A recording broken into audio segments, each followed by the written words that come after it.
Halo, Assalamualaikum. Perkenalkan, saya Loreta, program studi S1 Akuntansi dari Sekolah Tinggi Ilmu Ekonomi Cendekia Karya Utama. Ketemu lagi dengan saya. Kali ini saya akan mempresentasikan hasil resume materi dari pelatihan LAO yang minggu lalu. Mungkin untuk yang kali ini, kesempatan kali ini saya akan menyampaikan ada dua modul. Untuk yang modul ketiga, ini kemarin dibawain oleh Bu Dr. Harsanti. Untuk yang modul keempat, kemarin disampaikan oleh Bapak Rustamaji. Oke, untuk yang belum melihat modul pertama dan kedua saya, mungkin bisa dilihat dulu, karena ini untuk modul yang ketiga dan keempat ini saling berkesinambungan ya. Jadi yang belum lihat atau yang belum nonton bisa ditonton dulu, biar nanti waktu saya menyampaikan materi yang ketiga dan keempat ini kalian bisa paham, karena ini saling berkesinambungan sampai nanti ada beberapa materi. Mungkin ada materi masih ada beberapa sih, materi 6, 7 sampai seterusnya, sampai materi yang terakhir nanti akan saya sampaikan dan akan saya presentasikan seperti ini, tapi hasil dari resume saya sendiri dari materi yang disampaikan oleh pemateri. Oke, yang pertama, untuk modul ketiga, saya sampaikan yang pertama dulu. Modul ketiga ini disampaikan oleh Bu Dr. Harsanti. Jadi intinya di sini dari modul yang ketiga, ini kita identifikasi. Jadi di gudang, kita nanti akan mengidentifikasi aktivitas di gudang itu seperti apa, terus menerima dan menyimpan stok itu seperti apa. Untuk yang modul keempat, untuk yang materinya Pak Rustamaji, kurang lebih sama. Hanya membahas secara garis besar berkenaan dengan stok yang ada di gudang. Oke, kali ini saya mau bahas yang materinya Bu Harsanti dulu. Saya share screen dulu ya.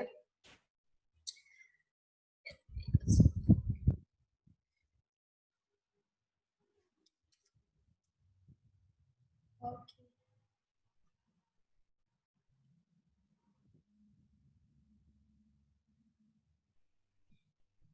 Oke, identify and inspect stock product. Apa sih artinya? Jadi di sini di modul ketiga ini, Bu Santi menerangkan tentang identifikasi dan inspect berkenaan dengan produk atau menyimpan produk ataupun menerima produk. Jadi nanti di sini saya akan jelasin poin-poin yang kemarin disampaikan oleh Bu Santi. Jadi kita seorang pemilik gudang atau seorang eksportir, seorang eksportir. Nah, kita seorang pemilik gudang itu kita harus memperhatikan yang pertama nih. Kalau kita mau bikin gudang, ya kita nih ibaratkan di sini nih kita ibaratkan kita seorang arsitek atau seorang desainer. Jadi gimana caranya kita mendesain sedemikian rupa gudang kita, dari layoutnya, dari denahnya, dari besar, kecil, luas, terus storage-nya di dalamnya itu didesain sedemikian rupa. Ya nanti saya akan jelasin di sini. Oh ya, untuk di sini nanti kita akan bahas racking juga. Kemarin waktu saya jelasin di modul pertama saya kemarin tentang introduction logistik, yang belum nonton ditonton dulu. Di situ saya sempat singgung berkenaan dengan racking. Nah, di sini nih saya akan menjelaskan lebih detail apa itu racking, terus gimana cara mendefinisikan racking itu sendiri. Oke, selanjutnya bagaimana sih memetakan dan memberi label pada gudang? Sini saya akan jelasin nanti. Jadi di dalam gudang ini kita sangat penting untuk memberi tanda, memberi label pada gudang kita. Karena nanti akan sangat berpengaruh dalam proses produksi maupun proses barang itu masuk dan barang itu keluar, itu pasti sangat dibutuhkan di label ini. If you want. Jadi gini, tadi kan saya udah sampaikan kalau kita seorang pemilik gudang, anggap saja kita ini seorang arsitek atau desainer.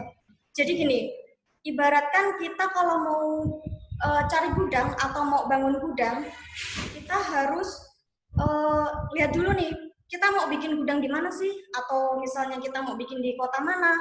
Atau mau kita bikin di daerah mana? Kita harus pikirkan dulu. Ibaratkan kayak gini, kita seorang si arsiteknya, seorang desainer, ada seorang customer nih mau cari rumah atau mau beli rumah. Nah, kita harus tahu kebutuhan klien kita. Nah, seorang pemilik gudang kita juga harus tahu kebutuhan kita untuk mencari atau membuat gudang itu juga harus diperhatikan karena nggak sembarangan ya kita mau bikin gudang. Oh, saya pengen bikin gudang di kota ini, di daerah ini, nggak bisa gitu karena nanti kita harus mempertimbangkan yang lain-lain. Kita harus mempertimbangkan lagi dana kita cukup enggak, terus lokasi ini strategis atau enggak, terus moda transportasi. Pasti gudang ini membutuhkan moda transportasi untuk mengangkut atau memuat barang-barang untuk pengiriman. Nah, kita di sini juga harus memperhatikan nih di sini kalau kita mau bikin gudang kita harus diperhatikan dulu, kita harus identifikasi apa dulu kayak gitu. Kayak kita mau beli rumah, nggak mungkin kan kita langsung asal beli rumah. Oh, saya mau beli rumah di sini. Alasannya kenapa? Atau karena dekat perkotaan, atau karena lokasinya strategis. Terus kalau udah beli rumah nih, kita tentuin kita mau yang besar, mau kecil, mau tingkat, mau enggak. Nah, kita harus tentukan juga. Kita nih mau bikin gudang nih, hanya 1 lantai atau mau 2 lantai. Terus kembali lagi, kalau misalnya kita mau bikin 1 lantai, kita harus perhatikan nih untuk lantai itu kita harus tandai, kita harus kasih label, kayak misalnya dikasih garis kuning, kotak-kotak atau dikasih tanda ABC atau nomor berapa. Terus untuk yang lantai 2 misalnya khusus racking, terus lantai 1 khusus floor, nanti kita gunakan palet, kayak gitu ya. Ini contohnya step 1. Nah, di sini ada get map. Di sini kan ada nih, harus ada denah. Nah, kayak tadi kalau kita mau bikin gudang, kita harus bikin tuh denahnya. Nggak asalan kita bikin gudang. Oh, udah Pak, gudangnya kayak gini. Bentuknya kotak. Terus kecilnya seberapa, besarnya seberapa nggak diperhatikan lah. Karena di gudang itu ini kan sangat berpengaruh ya terhadap apa sih jalannya aktivitas gudang. Nanti ada aktivitas gudang juga saya sampaikan di materi yang ini. Ini kalau kita lihat di sini, nih, if you have a warehouse layout map from when the warehouse tracking was installed, that is an ideal starting point. Jadi intinya di sini kalau kalian mau bikin gudang, harus diperhatikan nih tracking. Nah, ini yang dimaksud tracking, penempatan untuk barang-barang nih di sini. Jadi di sini ada layout di sini. Nanti ada gambarnya lebih detailnya di slide selanjutnya. Ini ada racking, misalnya di racking A, ini ada racking B, ini ada racking C, di sini ada pintu inbound atau masuk ya. Di sini untuk naik ke lantai 2, kalau misalnya gudang itu tingkat ya, kayak yang saya ngomongin tadi, ya mau tingkat atau enggak. Kalau tingkat nanti disesuaikan dengan kebutuhan gudang. Semua disesuaikan dengan kebutuhan gudang. Karena nggak mungkin kita punya gudang yang gede. Kita juga harus memperhatikan nih, kita kalau punya gudang itu kan kita menawarkan jasa juga ya, untuk kita menawarkan ini si customer ini kan mau nitipin barang ke gudang kita misalnya. Kita harus lihat dulu customer kita itu berapa banyak. Terus sasaran kita tuh kita mau isi gudang ini dengan apa. Kalau misalnya dengan makanan ya kita harus perhatikan lagi, kita harus kasih pendingin atau AC. Kalau misalnya cuma barang curah itu kita juga sesuaikan juga dengan luas gudang yang akan kita buat. Kalau misalnya kita hanya menerima ban atau si customer kita hanya menerima ban, kita harus taruh di racking. Nggak mungkin kan kita taruh ban itu langsung di tali. Nah, karena ban ini kan gampang tipis ya kalau langsung kena ke lantai. Jadi kita harus pasang tuh di racking-racking. Biasanya kalau bisa dilihat sih, sering kita lihat di depo ban. Nah, itu kan kalau di depo ban itu kan bannya kan ditaruh di racking-racking kayak gitu nanti contohnya. Jadi harus ada pemetaan ya intinya. Sama kayak rumah tadi contohnya, kalau kita mau bangun rumah, nggak mungkin kan kita langsung, oh ini saya punya rumah segini, gedenya segini, luasnya segini, udah ditentuin. Tapi kita nggak tahu layoutnya. Oh ini ruang tamu, oh ini kamar mandi, ini musola, oh ya lantai 2 nanti kamar tidur, dapur. Nah ini sama kayak mau bikin gudang, jadi kita harus bikin denahnya. Ya, anggap aja kita sebagai seorang desainer ya, jadi kita harus tata sedemikian rupa gudang kita ini supaya si customer ini juga mau, misalnya oh si gudang A ini misalnya penataannya bagus, rapi, pelayanannya juga bagus. Nah itu nanti kan juga menambah nilai plus buat customer itu bisa datang terus ke gudang kita kayak gitu. Nah, ini yang kedua. Ini contohnya nih, ada ranking. Ini ada ranking. Oh, maaf. Ini ada ranking. Ini misalnya jadi tadi ranking A, ranking B, ranking C. Di sini ini ada slot 1, slot 2, slot 3, slot 4 lah. Ini teman-teman yang saya maksud di video pertama saya yang saya bahas ranking, inilah ranking. Jadi ranking tuh kayak gini. Jadi nanti kayak packaging kemasan yang udah dikemas itu nanti ditaruh di sini. Ini ada garis-garisnya. Ini juga nanti untuk pembuatan barcode nanti juga akan saya jelasin ya. Ini nanti ada untuk pembuatan barcode. Jadi ini ada slide 1, slide 2, slide 3, 4, 5. Atau bisa diganti dengan kode huruf. Misalnya A, B, C, D, E, dan seterusnya. Ini untuk floor ya. Ini misalnya floor. Baris keberapa maksudnya? 1 atau 2 atau 3. Ini A, B, C. Ini floor 1, floor 2, floor 3, floor 4. Ini nanti baru slot, kayak gitu ya. Ini juga harus diperhatikan dalam gudang. Jadi kayak gini misalnya, kita dalam satu gudang itu kita kan nggak hanya nyimpen satu jenis barang nih, nggak cuma misalnya kita nyimpen keramik. Nah, misalnya nih kita di sini ada nggak homogen, maksudnya kita ada 3 jenis barang. 3 jenis barang, misalnya yang ranking A kita isi keramik nih, dari sini sampai sana di keramik. Terus yang ranking B kita isi dengan misalnya apa? Guci. Ini Guci. Terus sampai yang ranking ketiga ini kita mau isi apa misalnya asbak ya atau vas bunga.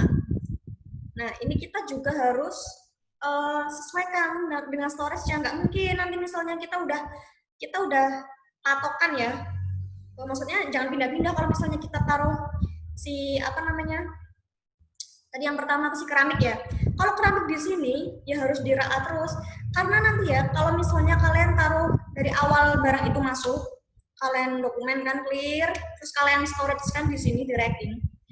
Kalau misalnya barang itu si keramik kalian taruh sini kan, ya kan? Terus waktu picking, pengambilan waktu mau dikirim, itu kalian taruh sini misalnya, taruh di lantai. Terus ada misalnya si admin bilang, Pak ini ada yang mau dipicking lagi nih.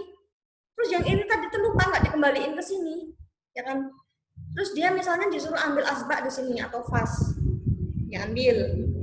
Nah yang di sini tadi lupa nggak tahu, ditaruh ini sembarangan. Nah ini yang menyebabkan terjadinya kalau misalnya barang itu nanti waktu dicari lagi, dia akan susah dicari ya, susah ditemukan karena nggak dikembalikan pada tempatnya tadi di sini.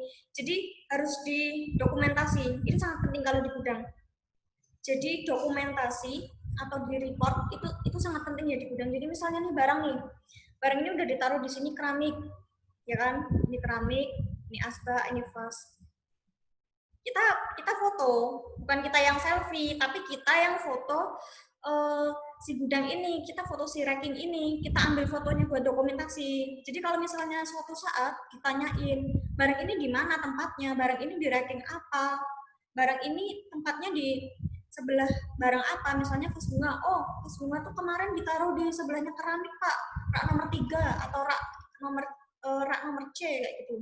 Itu akan memudahkan si waktu packing nanti, waktu mau pengemasan, waktu pengiriman kayak gitu. Nah, jadi harus diperhatikan lagi untuk peletakan barang di gudang atau di racking. Ini contoh lainnya kayak gini, ini lanjutannya yang tadi ya. Nah ini, kalau misalnya ini khusus makanan, kita harus perhatikan lagi ini AC, kita harus mendukung ruangan ini supaya tetap dingin. Kalau makanan kan cepat busuk ya, apalagi kalau misalnya roti kayak gitu kan daluarsanya ya, atau susu kayak gitu kan harus pakai suhu yang ditentukan, misalnya suhunya harus di bawah suhu ruangan atau berapa derajat Celcius, itu harus diperhatikan. Ini kayak yang modul kemarin, modul kedua yang saya sampaikan, ini sifat barang ini harus diperhatikan ya. Nah, ini step number 3, label floors. Jadi yang dikasih label, yang dikasih tanda bukan hanya di racking yang tadi loh. Misalnya kayak gini, kalau kalian datang ke Indomart atau Alfamart atau supermarket lainnya, pasti kan kalian menjumpai nih ranking makanan ya, kayak gitu kan ada labelnya. Misalnya dari pintu masuk, kalian menjumpai kalau di Superindo atau di Transmart atau di mana ya supermarket misalnya. Aku kasih contoh di Superindo.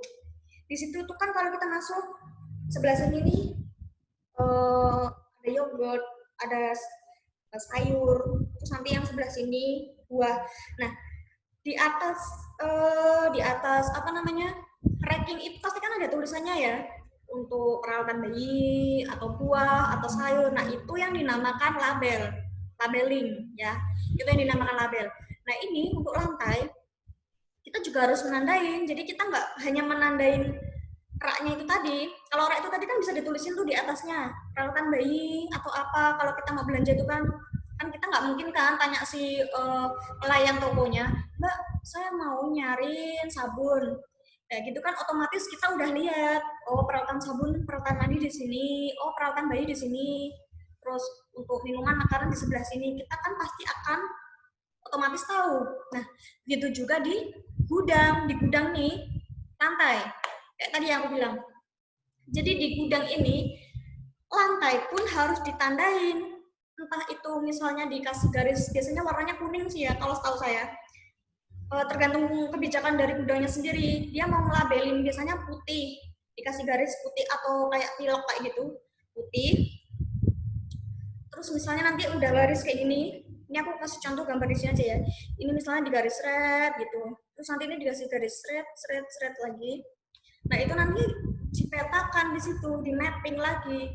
Oh yang garis sebelah sini blok A ini khusus palet A, nanti yang di garis sini lagi khusus palet B, palet C, kayak gitu. Jadi lantai itu juga harus ditandain supaya nanti waktu picking atau waktu si petugas gudang disuruh atau dia mau packing untuk dikirim, dia nggak bingung, udah tahu tempatnya. Oh kemarin si customer ini mau ngirim ke kota ini, ditaruhnya di label floor yang nomor berapa misalnya atau pada nomor berapa kayak gitu. Jadi dia supaya untuk mencari barang itu juga lebih cepat, lebih efisien kayak gitu, nggak buang-buang waktu, harus nggak muter ke sana tadi kemarin nyarinya di mana ya biar nggak kelamaan nyari. Nah, ini step number 4, label access atau rex. Ini juga sama sih intinya ya, intinya di gudang tuh sama. Kalau misalnya kita udah kasih layout, kasih denah untuk pemetaan si label ini, si ranking ini, kita juga bisa cepat untuk pengambilan barang, peletakan barang, itu juga memudahkan si pihak administrasi atau pihak yang bekerja di gudang gitu. Kan nggak mungkin kita misalnya gudangnya tuh nggak kecil ya, gudang itu kan gede. Dan barang yang di gudang itu nggak cuma satu homogen, nggak cuma satu jenis. Kan ada banyak banget kalau misalnya dia udah gudang yang banyak customernya ya, itu pasti kan macam-macam barangnya. Kalau kita nggak kasih label di racking, nggak kasih label di floor juga, kita kalau misalnya mau taruh barang kita kebingungan. Kalau bahasa saya tuh nggak paten gitu loh, nggak di storage sih. Kalau misalnya kayak tadi keramik tempatnya di rak A, ya kalau misalnya ada jenis keramik ya kita taruh di rak A. Kalau misalnya si customer ini datang terus sama kita, kalau udah apa namanya udah kerja sama terus kayak gitu ya, kan biasanya ada sih customer yang nggak terus-terusan datang ke gudang kita, ada yang customer baru, kita sesuaiin aja misalnya, oh di sini khusus makanan, di sini khusus roti, di sini khusus kain kayak gitu. Terus keselamatan dan aman loh kalau misalnya kita taruh barang itu sesuai dengan tempatnya. Bayangin aja kalau si waktu bongkar muat si barang ini datang terus kita langsung nggak taruh di racking, kita nggak storagein ke tempatnya masing-masing, kita tumpuk aja sampai tinggi ya. Nah itu nanti juga kita pikir loh, kalau misalnya si petugas gudang atau mau yang picking mau ngambilin itu mau dikirim, kalau kita nggak hati-hati itu juga bisa jatuhin si petugas ini kayak gitu. Jadi kita harus tata sedemikian rupa sesuai dengan kapasitasnya ya. Tadi kan slotnya kan ada ukurannya seberapa. Oh kira-kira kalau satu slot ini untuk 3 kardus muat nggak ya, kayak gitu diperhatiin lagi. Untuk label itu penting ya di sini. Terus step nomor 5, label base. Nah, jalur tadi racking dikasih label, lantai dikasih label. Nah, di sini jalur juga dikasih label karena fungsinya apa? Kita lihat gambar di sini. Ini ada khusus racking nomor 1 sampai 9. Ini ada nomor 28, ini 1928, 1928.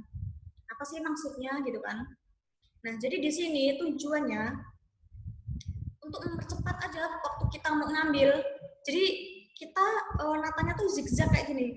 Misalnya nih, barang apa ya contohnya? Aku kasih contoh vas bunga. Nah, misalnya vas bunga ya. Di sini nih vas bunga nih, terus di sini ada asbak. Anggap aja ini keramik ya, keramik semua. Nah, kalau kita mau packing cepet tuh, kan nggak mungkin nih. Gudang itu kan besar. Kita pikir lagi tenaganya kita ini efisien nggak kalau misalnya harus muter, misalnya dari sini nih, mau ambil barang di sini harus muter dari sini dulu, ambilin yang sini, terus ngambilin yang sini, ngambilin yang sini, ke sini, terus ke sini, kan membutuhkan waktu yang lama. Di gudang itu besar, terus kerjaan kita kan nggak hanya ngambil barang sih ini aja, kita masih punya tugas yang lain buat ngambilin barang yang lain juga. Jadi label base ini itu juga penting digunakan di sini. Jadi gini contohnya misalnya tadi vas ya. Jadi di sini misalnya nomor ganjil nih, khusus nomor ganjil di sini. Jadi di kemasan itu kan nanti kan ada labelnya. Untuk slot, tadi kan saya udah bilang slot ya, slot yang tadi nanti ada barcode-nya. Nah di situ dinomerin, oh nomor genap. Oh berarti kalau nomor genap ditaruh di bold hijau. Oh, barang ini nomor ganjil. Berarti kalau barang ganjil ditaruh di yang bold warna merah. Kayak gitu. Supaya nanti waktu kita mau ambil barang, kita cepat. Oh, ambil ganjil genap, kayak gitu. Jadi kan nggak harus muter sampai ke sini nih. Oh, ganjil dulu ke sini, nanti muter ke sini. Kayak gitu nanti nggak efektif dan nggak efisien maksudnya, nggak efisien. Karena membuang-buang waktu. Nah, kenapa harus menggunakan pemetaan atau lorong-lorong atau gang? Nah, itu penting karena kayak yang di gambar racking tadi, setiap racking itu pasti kan ada apa sih lorong ya. Nah, kenapa itu sangat dibutuhkan? Karena nih tadi yang gambar tadi, kenapa saling menghadap untuk ganjil depan? Karena ya tadi tujuannya supaya efisien, supaya kita nggak buang-buang waktu ya intinya ya, supaya waktu pengambilan tuh cepet. Oh langsung misalnya nggak harus putar ke sana kayak gitu. Tenaganya kan juga nggak cuman untuk ambil si barang ini aja kan. Nah intinya sama ya. Kenapa dibikin lorong kayak tadi? Yang gambar racking, terus ada ruang kosong, racking lagi, ruang kosong, racking lagi. Nah itu fungsinya kayak gini supaya bikin rute ini lebih efisien kayak gitu. Nah misalnya nih di sini ada if your sleeves are further apart, you may want to pick from one side and then come back down the other. Jadi untuk lorong yang kalau nggak ada ganjil genap itu kan nggak efisien ya. Misalnya nih satu rak, kita fokus satu rak di sini satu rak. Nah, si rak ini yang sisi kanan ada, yang sisi kiri ada. Nah, kalau misalnya kita bikin double tuh kayak gini misalnya, yang kanan kiri itu ya double. Kalau triple gimana? Kalau triple tuh sebenarnya efisien, kita efisien tempat, nggak memakan banyak lorong. Kalau misalnya kita cuma ngandelin ini racking ya, kita cuma pakai sisi kanan, sisi kiri. Udah kan, sisi kanan, sisi kiri. Kalau yang sini lorong kosong, itu kan pasti kayak yang di background saya, kayak gitu. Itu ada 2 kalau nggak 3 ya. 2 kalau nggak 3. Itu kan padat banget tuh barangnya. Nah, kalau misalnya nih, suatu saat si customer ini tuh barangnya ada di tengah-tengah. Jadi ini sisi kanan, sisi kiri lah. Di tengah-tengah ini ada barang. Waktu mau picking, mau ngambil, kita kan harus keluarin dulu nih yang sisi kanan, pasti kan ditumpuk-tumpuk. Terus kita ambil yang tengah nih, yang diminta customer diambil. Terus yang di sini tadi, waktu mau dimasukin lagi, dia nggak sesuai sama barcode-nya. Nah, itu bisa fatal karena nanti waktu picking lagi, dia susah nyari lagi. Itu alasannya kenapa untuk rating harus dibikin lorong ganjil genap, karena untuk ini ya, karena biar efisien aja sih intinya, biar nggak membutuhkan banyak waktu untuk ngeluarin, masukin, itu kan pasti memakan banyak waktu kayak gitu.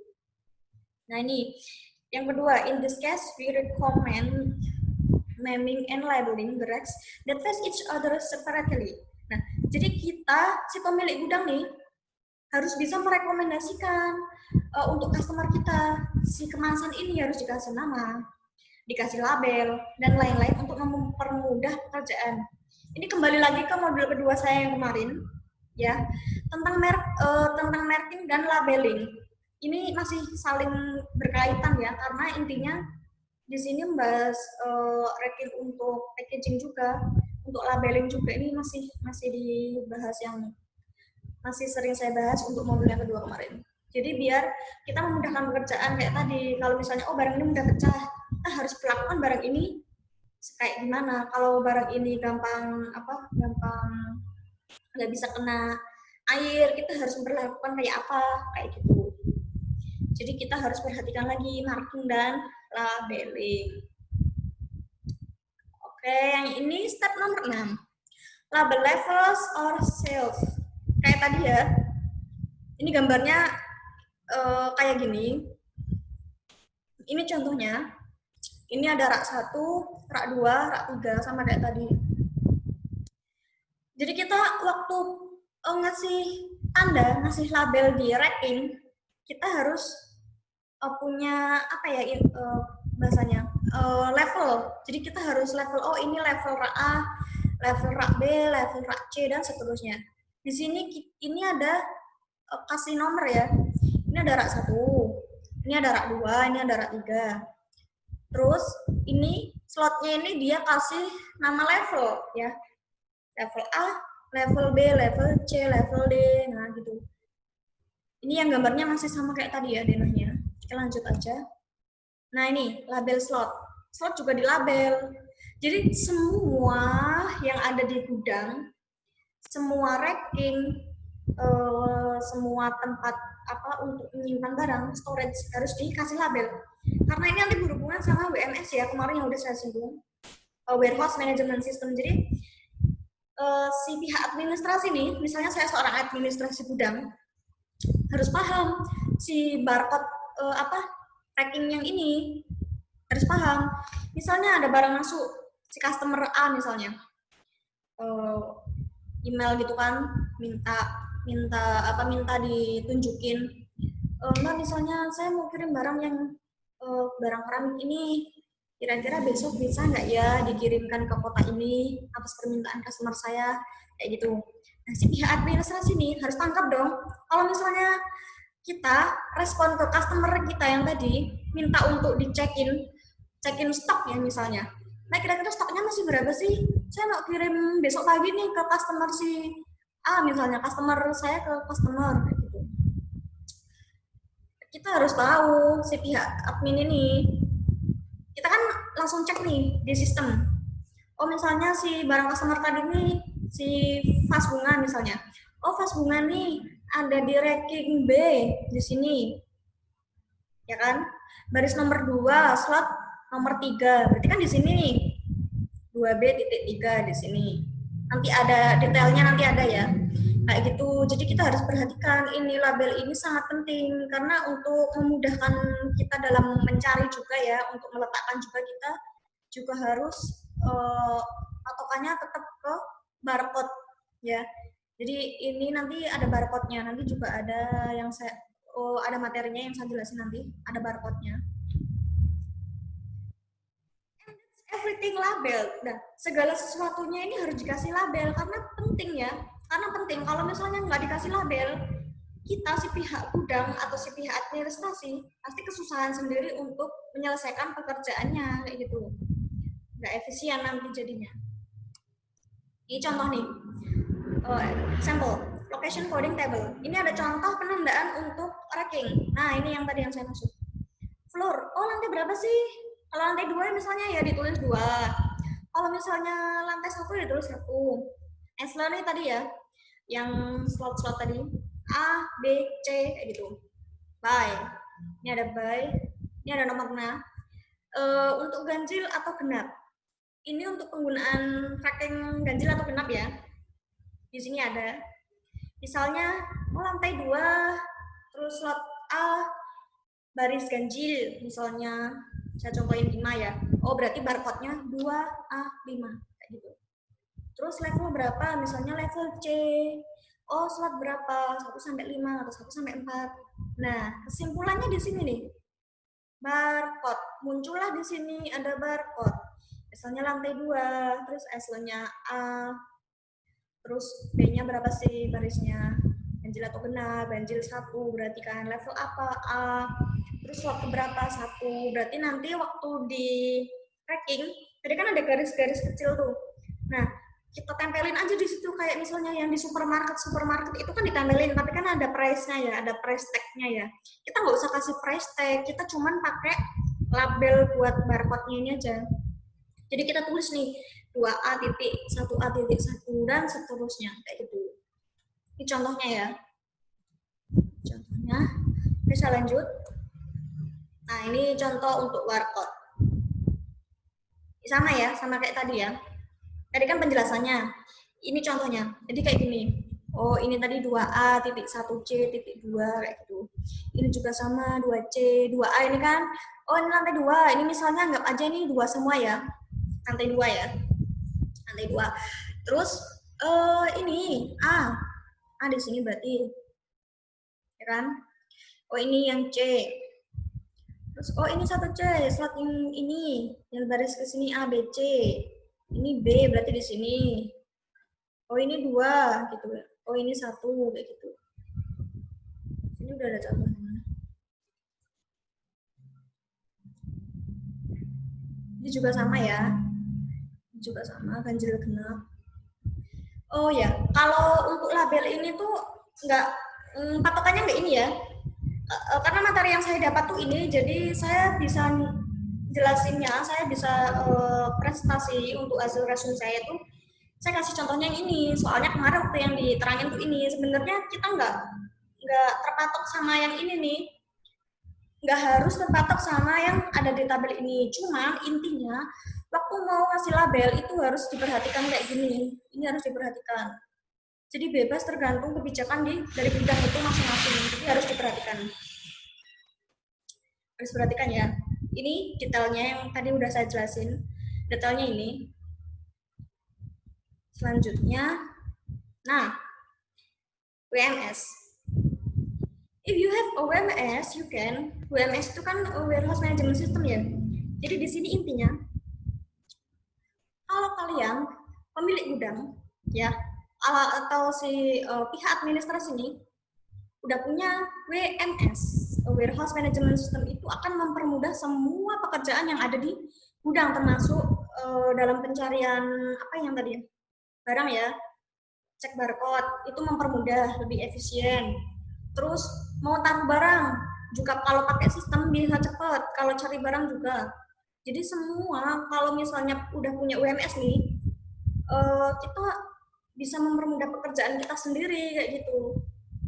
Create your location in your warehouse management software and set up the sequencing. Nah, jadi kita kalau pakai si ini UMS, kita bisa apa ya istilahnya?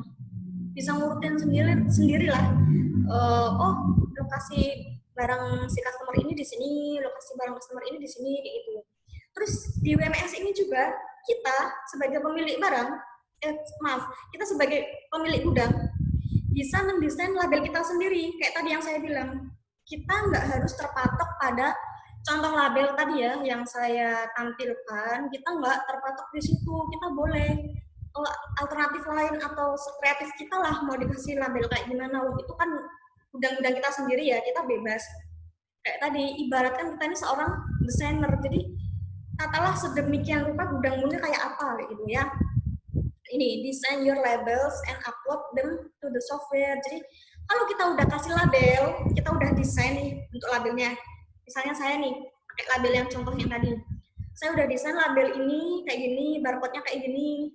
Terus diupload lah ke software WMS nih, warehouse management system. Jadi nanti kan di situ kedetek nih, oh barcode ini nanti masuknya berarti oh barang ini termasuk jenis barang keramik di ranking A lantai 2 slot B nomor 1 misalnya ya, kayak gitu, mempermudahkan pekerjaan kita. Terus yang ketiga, print your location label. Nah, setelah kita input ke sistem, kita print tuh ininya apa barcode-nya. Setelah kita print, kita tempel di yang ranking-ranking tadi kayak gitu. Nah, bagaimana sih cara bikin label untuk produk atau barangmu? Sini. Yang pertama, ketahuilah dulu sifat barang itu. Nah, ini kita kembali ke modul saya yang kedua kemarin. Yang belum nonton modul saya yang kedua kemarin bisa ditonton dulu ya. Supaya waktu saya jelasin yang modul ketiga yang dan keempat ini bisa paham, karena ini kan saling berkesinambungan. Intinya masih sama, ini juga akan membahas packing, marking, and labeling juga. Oke, nah ini general goods, perishable, dangerous good. Terus yang kedua ada packaging. Nah, kemarin packaging udah saya sampaikan juga ya, macam-macamnya apa, terus jenisnya apa. Weight and dimension, kemarin juga sudah. Special handling and location requirement. Oke. Jadi intinya di sini kalau mau kasih label ke kemasan nih, kemasan ya, kalau kemasan, kita harus perhatikan lagi barang yang akan kita kasih label ini barang berbahan kimia enggak, ya kan? Terus barang ini berbahaya enggak, mudah meledak enggak, terus misalnya bisa enggak kalau misalnya ditaruh di floor atau harus di racking kayak gitu. Kita harus paham dulu nih sifat barangnya, kita harus pahami dulu. Karena ada beberapa nih bahan atau barang yang sensitif langsung ke lantai, kayak tadi contohnya tuh ban kayak gitu. Ban bisa di racking. Contohnya kalau misalnya kalian lihat depo ban itu kan di racking tuh ban-ban tuh kayak gitu. Packaging, nah inner and outer. Packaging ini juga harus diperhatikan kayak kemarin yang modul kedua saya. Jadi dalamnya dan luarnya tuh harus diperhatikan. Kayak kemarin saya kasih contoh tuh sarden ya. Sarden itu kan tabung kecil itu kan udah dalam kemasan. Nah, itu dimasukin lagi ke box kotak, dimasukin ke situ, ditata, habis itu disegel. Setelah disegel, kita masukin ke yang lebih rapat lagi packagingnya. Habis itu baru kita kasih label. Biasanya kalau enggak ya cukup sarden habis dimasukin langsung dikasih segel, dikasih label. Itu bisa. Atau misalnya labelnya, kalau sarden kan nggak boleh dibalik, nggak boleh diinjak, ya kan? Itu. Weight and dimension. Nah, kita harus perhatikan juga nih berat dari packaging atau jenis barang ini dan dimensinya, ukurannya kita harus perhatikan. Jadi nggak sembarangan kita kasih label ya di sini. Kita nggak sembarangan kasih label karena gini, kalau misalnya kita sembarangan nanti fatal kayak gitu. Jadi harus diperhatikan beratnya berapa. Oh, berarti kita harus kasih label. Misalnya kalau beratnya 400 kilo ya ditulis aja 400 kilo. Dimensinya berapa sih? Kayak kemarin udah saya jelasin ya di modul kemarin. Itu ada ukurannya, misalnya, oh ini lebarnya sekian, tingginya sekian, terus panjangnya sekian, kayak gitu. Special handling allocation requirement ini juga waktu penempatan, waktu menghandle si barang ini kita juga harus perhatikan. Kita mau ditaruh di mana, atau di floor, atau di racking, kita harus perhatikan. Selanjutnya, proper labeling and identification. Oke, yang harus diidentifikasi waktu menyiapkan si labeling ini, ya, kita harus pahami dulu nih 3 poin di sini. Ada barcode, ya, barcode yang kayak tadi yang saya jelasin itu barcode. Additional markingnya harus diperhatikan, kayak tanda-tanda ini bahan barang berbahaya enggak, ini barang mudah meledak enggak, ini bahan berbahan kimia enggak, atau enggak boleh dibalik, atau barang ini harus selalu kering, ya, harus diperhatikan juga untuk kasih label. Terus ada informasi ini dicantumin di label atau di kemasan yang tadi packaging ya. Nama produknya apa, jadi dikasih deskripsi di situ biar kita tuh tahu, si pemilik gudang atau si petugas yang gudang tahu, oh ini barangnya kayak gini, jadi harus di harus diperlakukan kayak gimana kayak gitu. Batch number. Oke, batch number ini kemarin udah saya singgung di modul yang kedua. Kayak misalnya ada 10 box dari customer nih. Nah, box yang pertama kita kasih tulisan aja di number batch yang di packaging. Oh, berarti nomor 1 dari 10 kalau misalnya dia box nomor 1. Kalau misalnya dia box nomor 5, ya kita tulis aja 5 dari 10 kalau misalnya barang itu ada 10. Kalau misalnya barang itu ada 100, ya kita tulis aja 1 dari 100, 2 dari 100, dan seterusnya. Oke. Kemudian expiry date. Expired ini penting ya, kadaluarsa. Terutama untuk makanan, karena riskan ya. Kalau udah kadaluarsa kan nggak mungkin sih kita pemilik gudang nahan si barang ini. Jadi kita harus lapor ke pemilik barang, kita konfirmasi, oh Pak, ini barangnya udah mau masuk ke tanggal kadaluarsa nih, kita sebaiknya kayak gimana, atau mau kita kembalikan, mau kita return, atau mau kita taruh di damage, kita taruh yang di barang rusak atau barang yang udah nggak, misalnya kalau udah dapat kadaluarsa, kita taruh di situ biar nanti si pihak pemilik barang menghubungi si pemilik gudang ini barang mau diambil terus diganti yang baru atau gimana. Nah, dari poin 3 ini ada barcode, marking and informasi. Ini masuk nih SKU atau stock keeping unit. Nah, ini sangat berpengaruh nanti tentang stok ya. Nanti ada beberapa saya singgung secara garis besar berkenaan dengan stok ya. Di materinya Pak Rustam Haji itu kurang lebih bahas secara garis besar stok di gudang. Nah, si ketiga ini identifikasi ini kayak barcode marking, informasi number, informasi expired atau produk nama si deskripsi produk ini itu masuknya di stock keeping unit. Jadi untuk kita cek stok barang ini kayak gitu, kayak kadaluarsa. Kalau barang kadaluarsa kita kan harus ini rutin ya periksa. Misalnya roti, aku kasih contoh roti. Kalau roti ini kan gampang kadaluarsa ya, misalnya maksimal 4 hari lah, atau 3 hari maksimal ya. Kalau misalnya H-1 atau H-2 tanggal kadaluarsa ini, kita kan pasti cek stok ya di WMS tadi, di Warehouse Management System, kita cek stok. Oh misalnya kalau expired date-nya tanggal 24, oh ini udah tanggal 21 atau 22. Kita harus konfirmasi ke milik barang kayak tadi. Jadi kita 3 ini tuh sangat penting dalam menentukan stock keeping unit, kayak gitu ya. Nah, tujuannya apa sih? Aims ini artinya tujuan ya. Ini tujuan. Tujuan dari si adanya racking, adanya labeling, entah itu labeling di packaging, di kemasan, terus di racking atau di lantai, ya, itu untuk memudahkan kita mengidentifikasi barang itu supaya akurat, supaya jelas. Nah, yang pertama ini poinnya, supaya akurat, memudahkan untuk identifikasi. Yang kedua, proper storage atau location and handling. Kita bisa memudahkan kita untuk men-storage-kan, kita bisa memudahkan waktu barang ini bongkar muat ya, dari kontainer, dari kargo ini kita bongkar muat, kita bisa mudah nih, kita bisa tahu, oh barcode-nya kan misalnya sebelah sini tadi keramik, misalnya barang ini datang, kita langsung storage-kan aja, kita langsung kasih ke lokasinya masing-masing, dan kita bisa menghandle barang ini nih, barang yang datang ini bisa kita handle, bisa langsung kita taruh di racking-nya yang sesuai dengan barcode kayak gitu. Akurat inventory. Nah, inventory yang ada di gudang ini bisa akurat ya, bisa akurat. Jadi nggak mungkin bisa ketukar kayak tadi, oh salah tempat, oh yang ini diambil nggak dikembaliin lagi, kayak gitu nanti kan bisa fatal. Avoid picking mistake. Nah ini yang paling penting nih, avoid picking mistake. Kita tuh bisa menghindari kesalahan waktu pengambilan kayak tadi ya, intinya sama. Kalau tujuannya ini sama sih, kalau untuk kasih labeling pada racking, tujuannya sama, kita menghindari kesalahan aja di sini.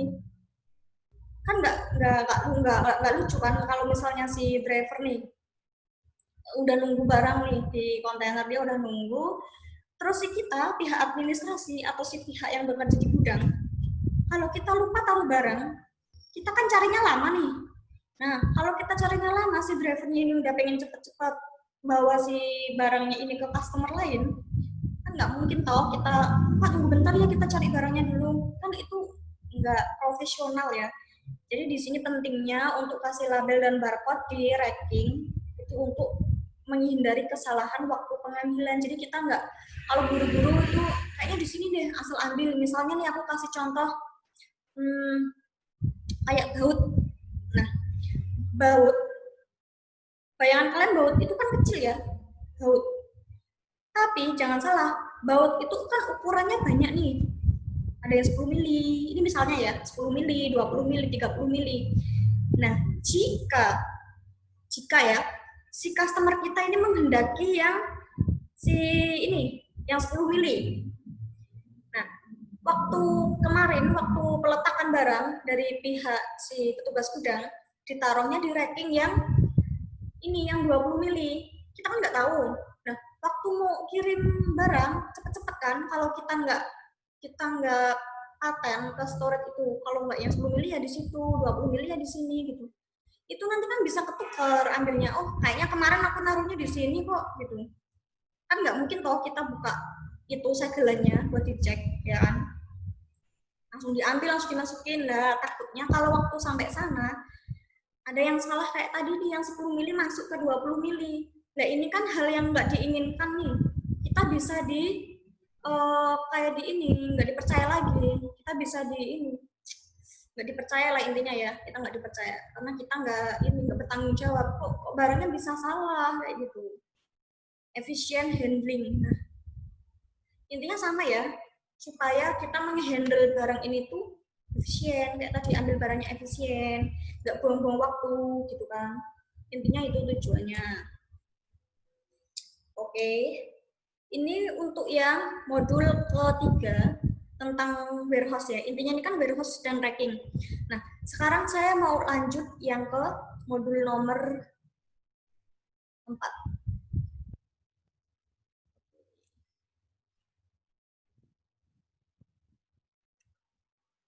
Saya lanjut nomor 4 ya. Lanjut nomor 4. Share screen dulu. Mungkin intinya sama di sini ya. Intinya sama.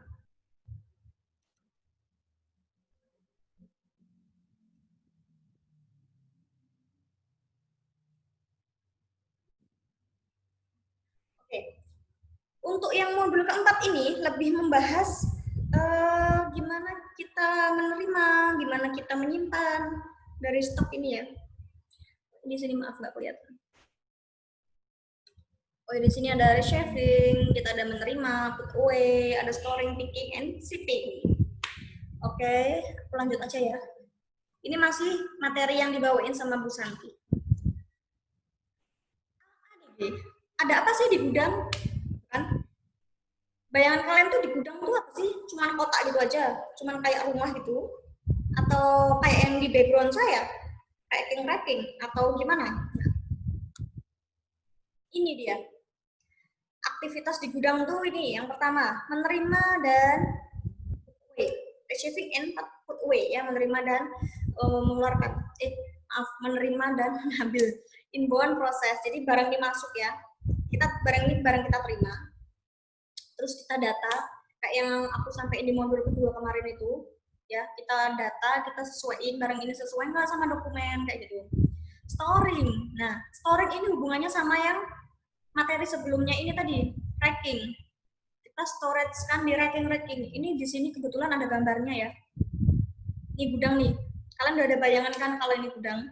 Nah, ini ada racking yang tadi saya bilang ganjil genap tuh kayak gini. Ini 2 slot ya, pakai sisi kanan, pakai sisi kiri. Yang di sini ini apa? Yang untuk ini walaupun di racking ini tetap ada paletnya ya. Palet yang coklat itu tetap ada. Ini untuk yang di floor. Yang ketiga picking and shipping, kita mengambil dan kita kirim barang ini, outbound proses. Jadi inbound dan outbound di sini nih, inbound saat barang masuk, outbound ini proses ke barang ini keluar kayak gitu. Nah ini di sini ada gambarnya. Jadi aktivitas di gudang tuh kayak gini. Yang pertama, ini anggap aja kontainer ya. Ini si petugas gudang nih, ngeluarin barang. Barang ini datang, dikeluarin, ya kan, goods receiving, penerimaan barang. Barang diterima masuk gudang. Ini pintu inbound tuh di sini, inbound. Inbound itu proses barang ini datang dan masuk ke gudang. Inbound. Goods receipt checking. Nah, di sini ada pihak administrasi. Misalnya, anggap aja saya ya. Saya pihak administrasi nih, ngecek. Jadi barang ini habis diturunin dari kontainer sama si petugas gudang. Kita cek. Sama kayak yang waktu dokumen penerimaan barang di modul yang kedua saya kemarin, ya. Yang belum nonton, nonton dulu supaya waktu saya jelasin yang ini kalian bisa paham. Ya. Jadi kita cek dokumen nih, surat jalannya sesuai nggak? Oh, supirnya Pak Budi, terus kontainernya nomor berapa? Oh, ini datanya lengkap, barangnya sesuai, misalnya ini ada kiriman 3 palet ya. Oh, barangnya 3 palet, oh yang datang 3 palet, berarti kan sesuai.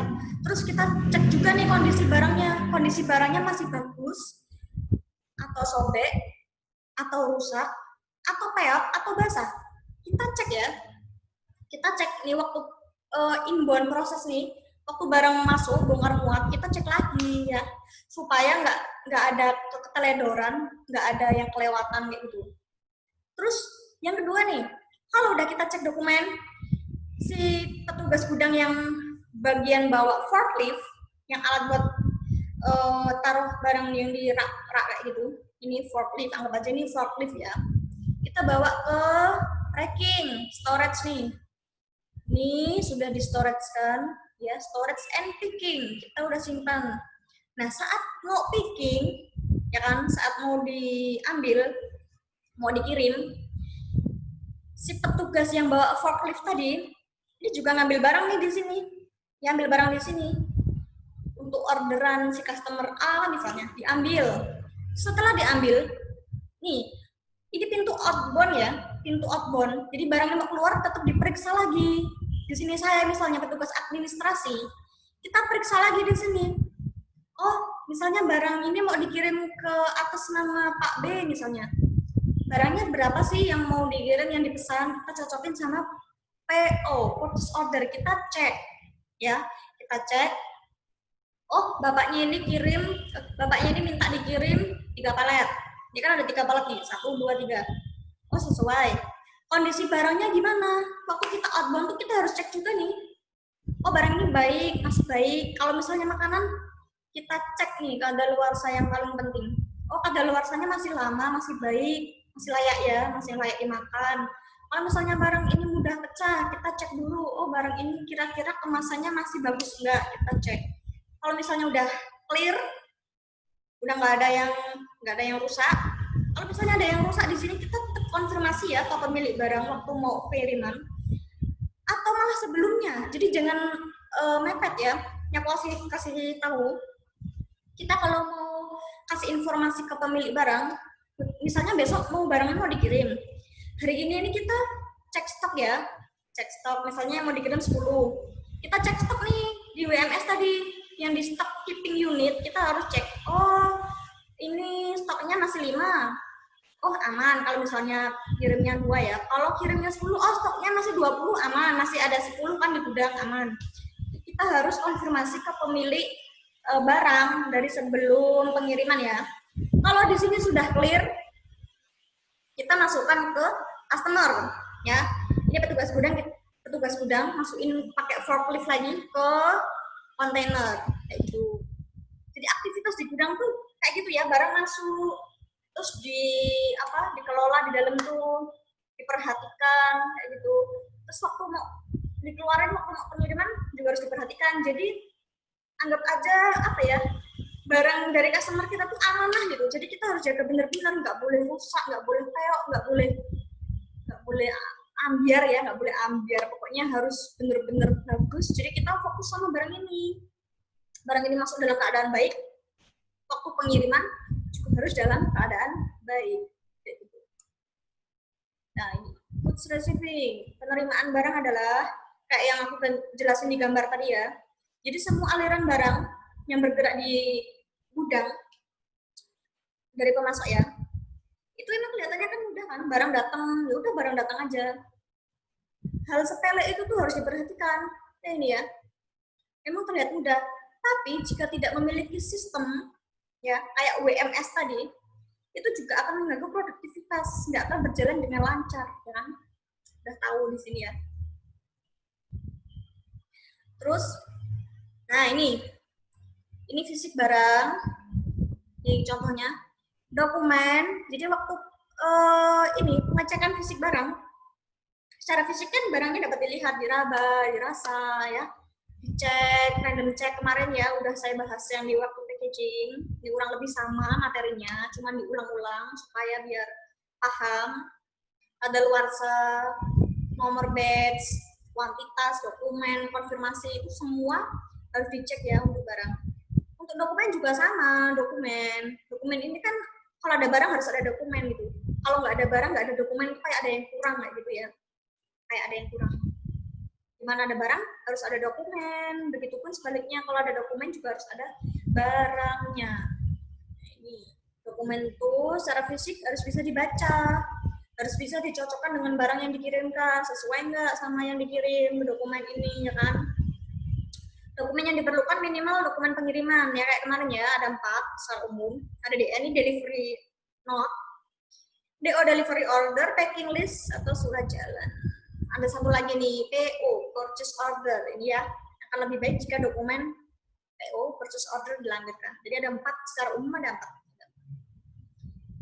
Nah ini, persyaratan penanganan. Jadi untuk menangani barang ini kita juga harus perhatikan nih, memperlakukan barang ini kayak gimana, atau barang ini mudah pecah, ya kan? Atau barang ini nggak boleh diinjek, atau nggak boleh dibalik, kita harus perhatikan lagi. Ini berhubungan dengan modul kedua saya kemarin, marking and labeling, ya. Nih, sesuai siklus hidupnya, kemarin kedelai itu kayak gimana sih, harus suhu ruangan, ya kan, harus dingin, kayak gitu. Gunakan peralatan yang sesuai. Oh ya nih, ini penting nih, untuk gudang itu kan pakai forklift ya. Kalau misalnya gudangnya ini 10 meter, 12 meter kan nggak mungkin. Kita pakai tenaga manusia ya. Kalau misalnya barangnya cuma kecil, 1 kilo, 2 kilo itu kan nggak apa-apa. Kita angkat gitu kan, dipotong. Terus petugasnya ini naik tangga gitu, naik-naik. Tapi kan kita pikir lagi resikonya kalau dia udah lelah, ya kan, barangnya berat, kalau jatuh, nah yang disalahin siapa? Pihak gudang toh. Walaupun dia pekerjanya kita harus pahami dulu. Kita harus lihat budget kita, mampu nggak kita beli alat buat bantu si petugas ini supaya pekerjaannya lebih efisien, ya kan, nggak buang-buang waktu. Kalau harus ngangkat, misalnya jaraknya lebarnya 2 meter, kalau 2 meter kan kecil ya, misalnya kalau gudang kan gede, 10 meter lah. Nah, jarak 10 meter ini, kalau misalnya ini dari sini ke sana gotong-gotong, itu kan udah ngurangin tenaga atau udah capek toh. Kalau misalnya ada alat yang memadai, ini sesuai kebutuhan juga ya. Nggak kita beli itu harus punya, yang di gudang tuh harus punya alatnya forklift atau hand pallet. Ini tuh kayak hand pallet ya, jadi bisa didorong. Ini nggak tentu, karena kita harus pikir lagi, ini sesuai kebutuhan atau enggak, atau cuma pengen toh.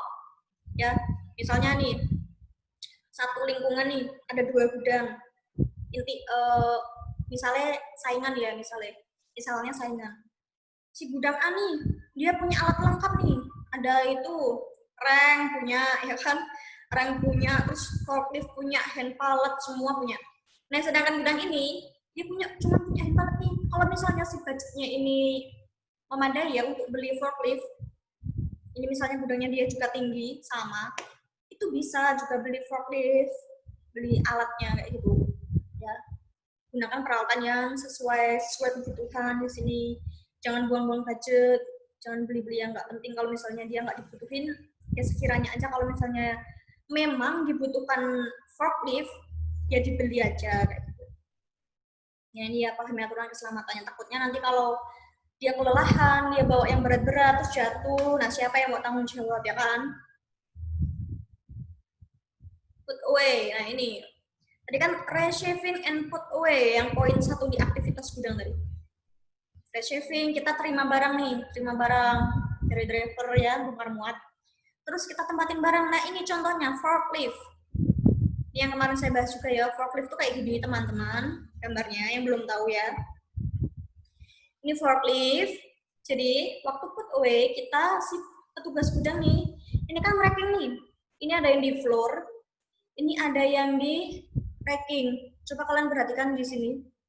Walaupun ini di racking, ya, walaupun ini di racking, tetap harus dikasih palet supaya barang yang si kardus ini nggak langsung nempel di rackingnya. Ya, walaupun di racking harus tetap dikasih palet yang coklat ini kayak kayu. Nah, menempatkan barang di area penyimpanan, penanganan barang, verifikasi lokasi dan penempatan barang, kayak gitu. Di sini ada nih, direct put away atau let down. Put away langsung ke lokasi picking atau penyimpanan. Jadi bisa jadi barang itu datang terus tiba-tiba kalau misalnya barang ini masa habis datang langsung dikirim, kan nggak mungkin ya. Jadi harus ditempatin dulu di sini, atau bisa jadi besok pagi mau dikirim, di picking, jadi ambil lagi kayak gitu. Terus pengurangan penumpukan barang dan aktivitas inspeksi, ya kan. Kalau barang ini turun, ya kan, misalnya datang si kontainer nih, datang, dia bawa 20 box. Kalau misalnya barang ini nggak langsung ditempatin, nggak langsung di put away, di racking, di storage kayak tadi ya. Nah nanti waktu misalnya banyak aktivitas kan di gudang, kan nggak cuma terima barang ya, kita ya keluarin barang juga. Nanti kalau nyuhi di pintu outbound kayak gitu kan juga kita yang susah ya, kita pemilik gudang, kita si pihak min yang susah. Kalau misalnya waktu barang datang langsung aja ditempatin barang ya, kita fokus barang itu, barang datang di data ya toh, langsung ditempatin aja, langsung ditempatin di racking, biar kita waktu besok mau pengiriman picking itu kita nggak buang-buang waktu cari barang ini lagi gitu, kalau kita udah tempatin sesuai dengan label ya tadi. Yes, ini yang kedua ada directed put away atau let down ya. Nah ini WMS, di sini WMS sangat masih berperan penting ya, karena kan ya sistem ya, kalau nggak ada sistem kan kalau kita kerja manual, aduh pasti melelahkan ya teman-teman. Ini ada WMS, Warehouse Management System, yang ini akan memberikan arahan lokasi penyimpanan dan dilakukan oleh operator. Jadi misalnya saya nih, pihak admin, saya di depan komputer, saya udah buka aplikasi WMS atau buka sistem, terus ada si driver nih datang nih mbak kontainer 20 box misalnya. Saya dari gudang, dari kantor, udah merekod ya, udah terlaporkan, oh barangnya 20, otomatis di WMS saya udah masuk nih, oh 20, dan saya kan udah terima datanya nih 20, kita tulis 20 di sini, di komputer, di WMS ini, terus kita bikin layoutnya ya, kayak tadi, kita bikin labelnya, kita mau taruh di racking nomor berapa, barang ini ya toh, kita mau taruh di slot nomor berapa, kita mau kasih label berapapun, ya, kita input di WMS teman-teman ya. Jadi WMS ini dilakukan oleh operator ya, si pihak admin, ini sangat penting karena nanti akan menentukan untuk put away. Jadi setelah barang masuk kita data, kita record datanya, oh segini gini barangnya ini harusnya tempatnya di racking ya, kalau enggak ya misalnya barangnya di lantai atau di floor harus pakai palet dan lain-lain. Kita kasih label di situ ya, label yang kayak kode-kode tadi. Kita kasih label, kita kasih barcode. Kalau sudah, kita informasikan ke bagian petugas gudang ya. Kayak misalnya Mas ini yang lagi bawa forklift, kita sampaikan, oh Mas, ini barang ini ditaruh di storage ini ya, rak nomor B misalnya, nanti slot nomor 2 baris ketiga. Nah otomatis di sistem ini udah kedetek kan, Nah si pihak petugas gudang itu tadi udah tahu barang ini mau ditempatin di mana tuh udah tahu dari sistem WMS tadi kayak gitu. Jadi memudahkan segala sesuatunya ya WMS itu. Sangat membantu sekali. Kalau nggak ada sistem ya pekerjaan ini nggak jalan sesuai dengan produktivitasnya, nggak sesuai dengan keinginan, nggak efektif. Nih betul way. Nah ini yang saya maksud teman-teman. Ini yang saya maksud tadi ya, label floor. Ini ya, yang saya maksud tadi. Jadi di lantai gudang, ini kan kayak cor ya. Lantai gudang tuh kayak cor, nggak keramik. Ya ada sih beberapa yang pakai keramik, cuman jarang ya, karena kalau keramik kita pikir lagi, kalau kontainer datang terus kalau keramik itu kan gampang pecah toh, iya toh. Dan terus kalau misalnya barang ini gampang pecah, kalau misalnya gudang ini pakai keramik, kalau kena air, kalau misalnya barang cair, kepleset kayak gitu kan nanti kan menyelamatkan eh, malah melukai ini si petugas gudang gitu. Ini jadi harus dikasih tanda. Misalnya ini kayak tadi, oh yang eh, label floor yang sebelah sini ini khusus palet, palet box A kayak gitu. Ini untuk makanan, sini minuman, sini apa kayak gitu ya. Ini ada garis-garisnya. Ini contohnya kayak gini. Nah di sini yang paling penting, ini kunci paling penting untuk penempatan barang. Tiga hal ya yang paling penting di gudang itu. Tiga hal. Tiga hal ini ada lokasi, dan lokasi ya, karena lokasi itu sangat penting di gudang, karena kalau salah lokasi, salah penempatan, pasti juga semuanya nggak akan berjalan dengan sesuai tujuan, nggak efektif ya. Di sini nih ya, ini udah ada penjelasannya. Kunci sukses penanganan barang di gudang adalah 3L. 3L. Lokasi, lokasi, lokasi. Jadi kita harus benar-benar diperhatikan ini. Lokasi ini harus benar-benar diperhatikan dalam penempatan barang ya. Apapun jenis gudang itu harus diperhatikan tetap lokasi ya. Apapun jenis gudangnya ya, harus diperhatikan lokasi. Oh ini ada contoh barcode ini, kecil ya. Ini contoh barcode. Jadi kayak tadi tuh, kita udah bikin barcode di WMS ya.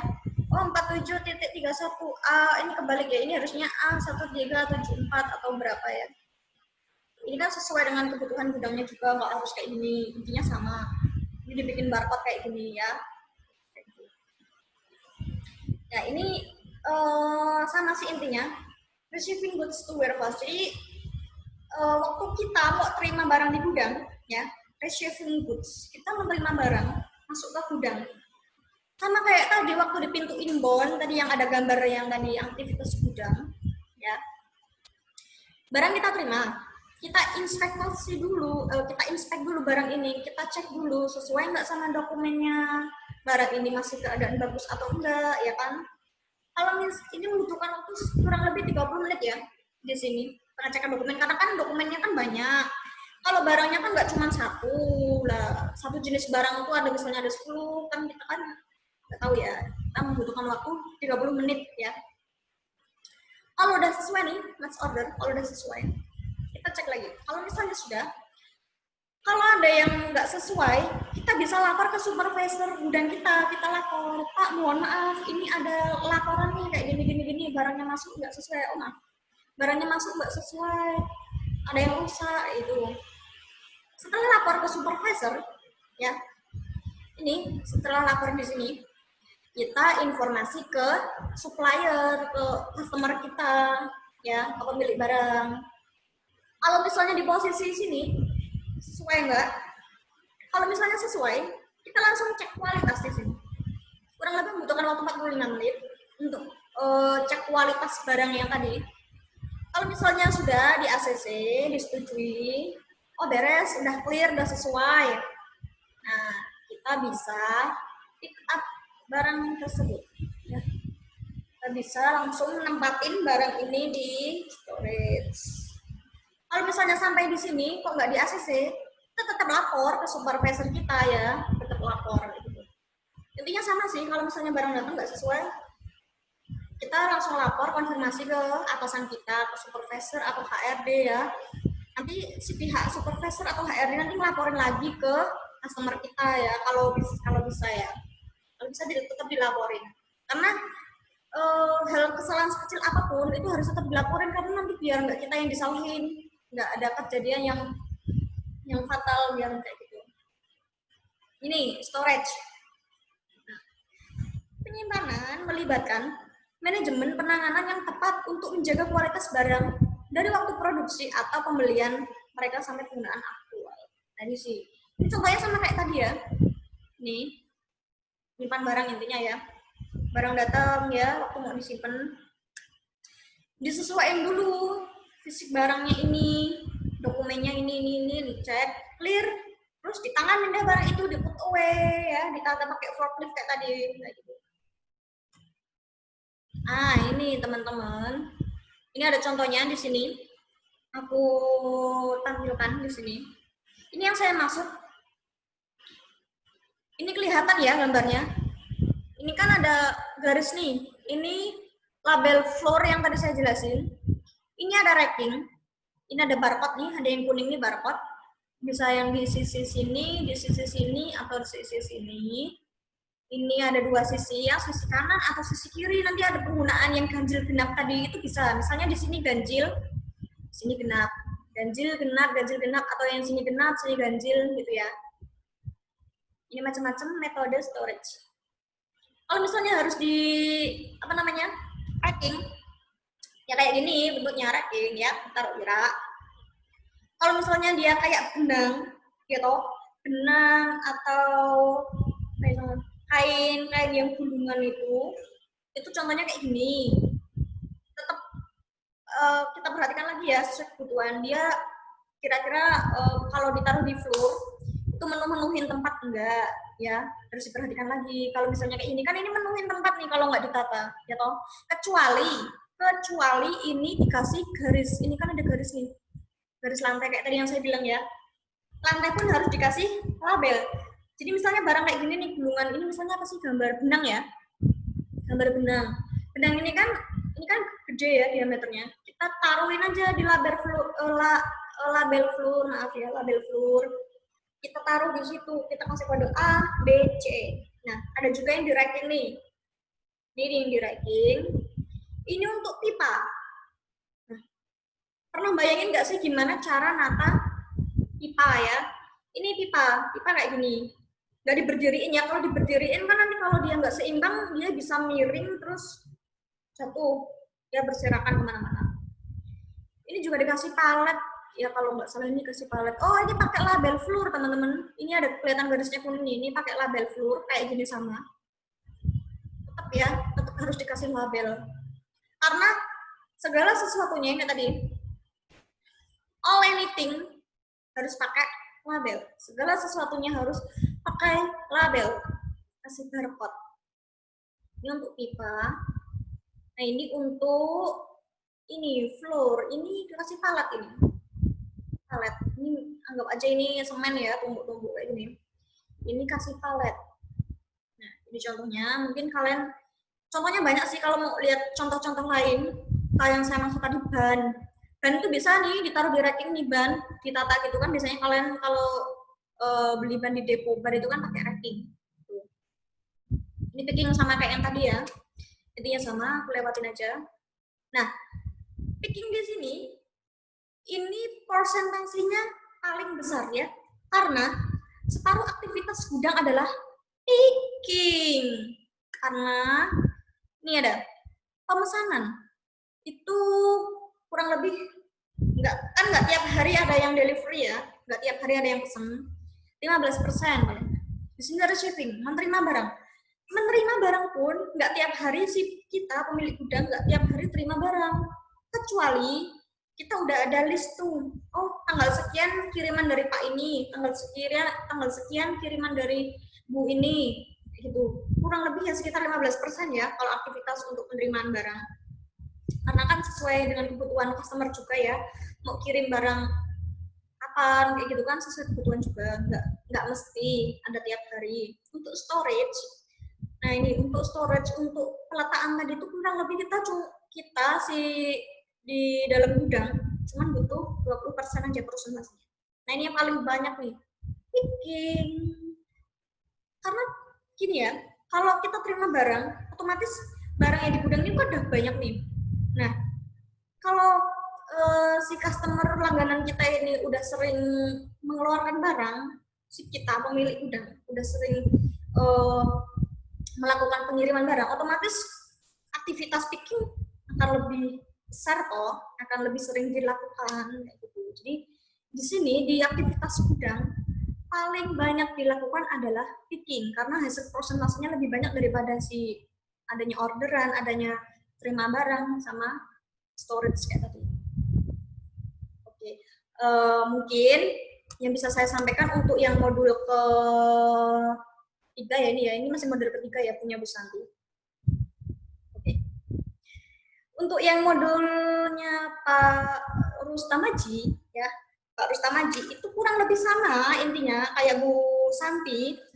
Jadi beliau jelasin tentang secara garis besar stok, kayak gimana itu stok, kayak gitu. Intinya sama sih. Mungkin aku bukain sebentar aja ya. Aku share screen bentar aja ya. Punya Pak Rustamaji. Biar kalian ada gambaran apa sih yang dimaksud di materinya Pak Rustamaji kayak gitu. Nah ini. Oke. Ya, materi yang disampaikan Pak Rustamaji ini kurang lebih sama intinya ya. Di pertemuan yang ini, modul 3 dan 4 itu saling berkesinambungan. Jadi bahas aktivitas di gudang, bahas racking kayak gitu-gitu, bahas stok juga ya.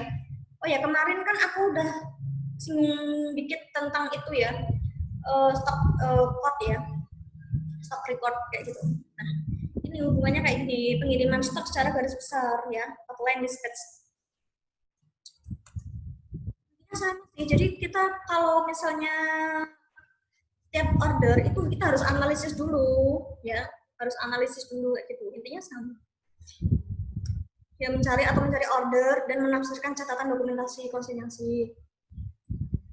Terus jadwal yang diperlukan untuk pengiriman teridentifikasi. Jadi misalnya si customer A ya beli barang di kita gudang dari perantara customer kita juga ya. Kita harus tentukan jadwal nih, misalnya si sana telepon si pihak customer tuh telepon kita, misalnya yang pihak administrasi ini saya ya. Saya konfirmasi ke customer ini, misalnya ditanya, Mbak kalau misalnya saya mau barang ini mau dikirimkan ke customer saya yang sekian, barang sekian, itu misalnya 10 atau 20, kira-kira stoknya yang di gudangnya Mbak itu masih mencukupi nggak kalau misalnya dikirim atau malah kurang kayak gitu. Nah, kita harus bikin jadwal. Oh, kita bilang ke customer kita, oke Pak, kita cek dulu ya stoknya. Kalau misalnya ada, kita akan jadwalkan untuk pengiriman barangnya kayak gitu. Jadi kita harus sesuaikan dulu dengan stok. Cek stok tadi ya di stock keeping unit di WMS. Terus produk yang diorder juga diidentifikasi dulu, produknya apa Pak yang mau diorder kayak itu, ditanyain lebih jelas ya. Kayak gitu. Ini peralatan penanganan material yang lebih tepat dalam peraturan kesehatan keselamatan kerja. Ini sama sih ya intinya. Kayak tadi untuk keselamatan kerja ya kita harus membutuhkan untuk menghindari yang kecelakaan kerja. Kita harus membutuhkan peralatan yang memadai sesuai kebutuhan kayak forklift kayak gitu. Yang kedua, mengikuti proses pemilihan order di perusahaan dalam menyiapkan barang yang akan dikirim. Ini sama ya, kalau misalnya kita mau kirim barang, kita harus siapin barang nih. Misalnya besok ada pengiriman barang pagi ya, si driver besok pagi jam 7 misalnya datang ke gudang nih, barangnya, ayo sore ini barangnya harus disiapin dulu. Barang-barang apa aja yang mau dikirim besok pagi, itu kita harus dicek dulu juga stoknya ya, tetap cek stok. Nah, barang yang mau dikirim, dipilih dulu nih, dipilih, terus diperiksa ya, produknya sama nggak sama yang dipesan. Oh ya, label ini masih pakai label ya, labelnya gimana, markingnya gimana, terus kayak gitu. Terus produk diurutkan, dirakit, dikonsolidasikan. Nah, produk ini diurutkan maksudnya misalnya barang ini, barang A. Nah, diurutkan dulu, misalnya si box ini ada 10 box ya, jenis keramik. Diurutkan dulu sesuai dengan number batch, maksudnya diurutkan sesuai dengan number batch. Itu kan ada number batch-nya kan, yang tadi saya sering jelasin kemarin juga. 1 dari 10, 2 dari 10 itu harus diurutkan, habis itu dirakit, disusun di palet ya. Kalau misalnya dia dalam keadaan dalam box, dalam packaging box yang kotak itu dirakit, maksudnya disusun ya, nggak dirakit kayak puzzle itu enggak. Disusun di atas palet, terus kita lapisin plastik shrink wrap, kita kasih tali, baru sendiriin, di orderan nih, barang orderan diamankan dan ditempatkan di zona penyimpanan atau pengiriman atau sesuai dengan jadwal ya. Berarti barang yang udah kita kemas tadi ya, barang yang udah kita taruh palet, terus kita kasih shrink wrap, kasih tali, kita taruh di dekat pintu outbound, kita taruh dekat pintu keluar waktu kontainer datang itu kan, pintu keluar kita taruh di situ. Karena apa?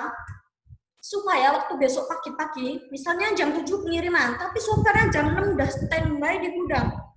Kalau kita pihak administrasi nggak mengatur sedemikian rupa, nggak mengatur, oh barang ini udah disesuaikan di tempatnya, nanti kalau misalnya kontainernya datang langsung dimuat.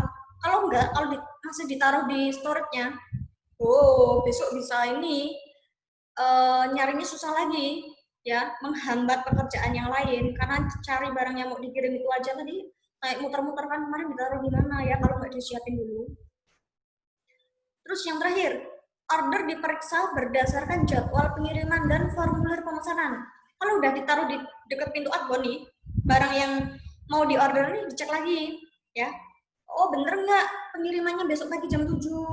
Supirnya misalnya Pak Budi, kontainernya nomor berapa, plat nomornya berapa, ya dicek. Sama formulir pemesanan, ya. Formulir pemesanan dari customer kita, dari purchase ordernya, sesuai nggak? Oh barang yang dipesan ini sesuai nggak sama barang yang kita siapin. Barang masuk dicek, barang keluar juga dicek ya, kayak yang gambar yang pertama tadi yang punyanya Bu Santi, yang di aktivitas gudang itu tetap dicek. Ini yang ketiga, menyelesaikan pengiriman mengikuti prosedur dan jadwal di perusahaan. Ini intinya sama ya kayak tadi ya. Jadi kita kalau mau ngirim barang, itu kita harus perhatikan, kita harus mengikuti prosedur dan jadwal di perusahaan atau di gudang kita kayak gitu. Catatan dilengkapin, pelabelan serta dokumentasi yang sesuai dilampirkan ya. Jadi label dia dilampirin, barcode ya. Label muatan dan dokumentasi diperiksa dan pemuatan diatur sesuai dengan prosedur di perusahaan dan kode barang. Kode barang. Jadi label muatan tadi itu dan dokumentasi yang saya bahas tadi di waktu di racking, kita dokumentasikan nih. Misalnya barang yang dipesan oleh customer A tadi yang udah dikasih palet sama shrink wrap, udah siap di pintu outbound, kita foto, kita dokumentasi, ya. Terus diperiksa.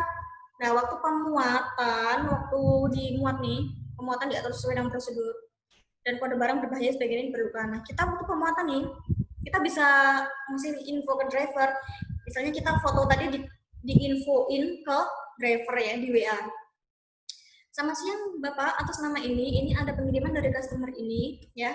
Barangnya ini, untuk bahan ini tuh berbahaya. Kalau misalnya barang ini berbahaya ya, kalau misalnya barang ini berbahaya, kalau enggak ya misalnya barang ini mudah pecah, itu diinfokan, ya, diinfokan ke ini, ke supirnya, ke driver, ya, diinfokan biar sesuai dengan prosedur, supaya si driver ini juga paham nanti waktu dia datang terus dia ngangkut ini, waktu muat barang ini, dia bisa paham, oh barang ini tadi saya di WA harus hati-hati karena barang ini mudah pecah atau kayak gimana, jadi dia tuh biar tahu. Terus pemeriksaan akhir label muatan dan dokumentasi diselesaikan sesuai dengan persyaratan. Ini kayak sama kayak tadi ya.